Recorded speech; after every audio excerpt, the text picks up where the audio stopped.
ನಮಸ್ಕಾರ ಸ್ನೇಹಿತರೆ, ಇದೊಂದು ಮಳವಳ್ಳಿಯಿಂದ 12 ಕಿಲೋಮೀಟ್ರು, 65 ಕುಂಟೆ ಬಂದಿರೋಂಥ ಜಾಗ. 1 ಎಕರೆ 25 ಕುಂಟೆ ನೋಡಿ. ಇದೇ ಜಾಗ ತೆಂಗಿ ಕಾಣಿಸ್ತಿದೆಯಲ್ಲ, ಇದು ಬೀಗ ಹಾಕ್ಬಿಟ್ಟಿದ್ದಾರೆ. ಅಲ್ಲಿ ಇರಲೋ ಲೇಬರ್ ಇಲ್ಲ, ಹೊಂಟೋಗ್ಬಿಟ್ಟಿದ್ದಾರೆ ನೋಡಿ. ಅಲ್ಲಿವರೆಗೂ ಹೇಗೆ ಕಾಣಿಸುತ್ತೆ ನಿಮಗೆ. 125 ತೆಂಗು ಬರುತ್ತೆ. ಒಂದು ಲೇಬರ್ ಸೆಡ್ ಇದೆ, ಹಸು ಕೊಟ್ಟಿಗೆ ಸಹ ಇದೆ.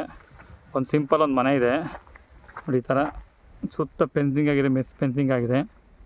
ನಿಮಗೆ ರೋಡ್ ಸ್ಪೇಸು ಒಂದು 150 ಅಡಿ 200 ಅಡಿ ಬರುತ್ತೆ. ನಿಮಗೆ ಕೊಳ್ಳೇಗಾಲ ಟು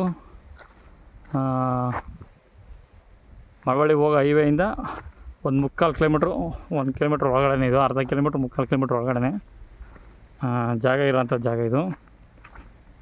ತುಂಬ ಚೆನ್ನಾಗಿದೆ. ತೆಂಗೆಲ್ಲ ಈ ಥರ ಇದೆ. 125 ತೆಂಗಿದೆ, 600 ಅಡಿಕೆ ಇದೆ. ತೋರಿಸ್ತೀನಿ ಒಳಗಡೆ.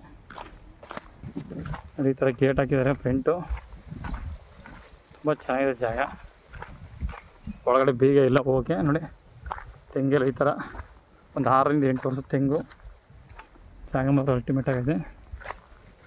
ಇದೊಂದು ಮನೆ ಇದೆ ಸಿಂಪಲಾಗಿ. ಹಿಂದೆಗಡೆ ಇದು ರೇಷ್ಮೆ ತೋಟ ಇದೆ, ಕಡ್ಡಿ ತೋಟದೊಂದು ಉಳೆ ಮೇಯ್ತಾರಲ್ಲ, ಅದೊಂದು ಮನೆ ಇದೆ ನೋಡಿ. ಅಡಿಕೆ ತೆಂಗೆಲ್ಲ ಈ ಥರ ಇದೆ. ಜಾಗ ಮಾತ್ರ ಸೂಪರಾಗೈತೆ. ಹೈವೇಯಿಂದ 1 ಕಿಲೋಮೀಟ್ರು.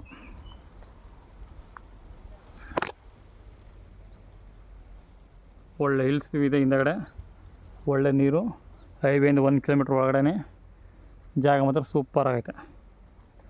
ರೆಡ್ ಸಾಯಿಲು, 65 ಕುಂಟೆ, 600 ಅಡಿಕೆ, 125 ತೆಂಗು, ಮಧ್ಯ ಹಣ್ಣಿನ ಗಿಡಗಳು ಹಾಕಿದ್ದಾರೆ.